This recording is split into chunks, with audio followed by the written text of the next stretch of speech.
কি অবস্থা, কেমন আছেন সবাই? আজকে সকালে উঠে একটা অদ্ভুত ঘটনার শিকার হলাম। একটা লোক গত বছর থেকেই পেজে মেসেজ করে যে উনি প্রোডাক্ট নিতে চায়, কিন্তু কখনো অর্ডার করেনি। ওনার সাথে লাস্ট নভেম্বরে চ্যাট হয়েছিল। তো তখন উনি 5টা জিনিস অর্ডার করতে চেয়েছিল, কিন্তু অর্ডার করে নাই। আজকে সকালে উনি মেসেজ করে 12টা প্রোডাক্টের লিস্ট দেয় এবং সব মিলে ওনার বিল আসে শুধু চার্জ ছাড়াই 3000 টাকা। তো তখন যেহেতু 5টা জিনিস অর্ডার করতে চেয়েছিল, সেই জিনিসগুলোর চার্জ 200 টাকা বলা হয়েছিল ওনাকে।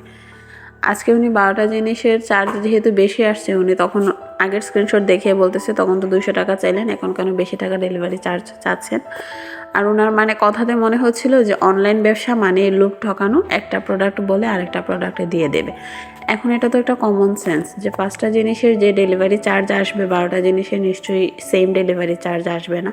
এটা তো আর শাড়ি কাপড় না।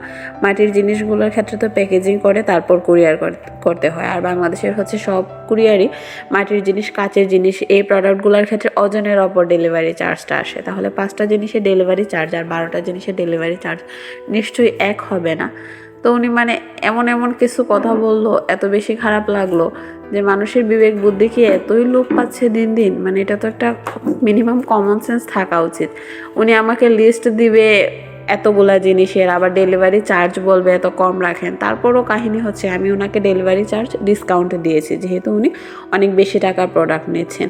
সেক্ষেত্রে উনি আবার আবদার করেন যে ওনাকে আরেকটা প্রোডাক্ট ফ্রি দেওয়ার জন্য, আমি ডেলিভারি চার্জও ডিসকাউন্ট দেবো, আবার আরেকটা প্রোডাক্টও ফ্রি দেবো। এখন এটা কিভাবে সম্ভব বলেন তো?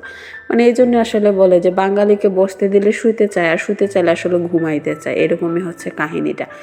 এত কিছু করার পরেও মন পাওয়া যায় না। তো যাই হোক, সবাই ভালো থাকবেন এবং আমাদের জন্য অনেক অনেক দোয়া রাখবেন। ধন্যবাদ সবাই।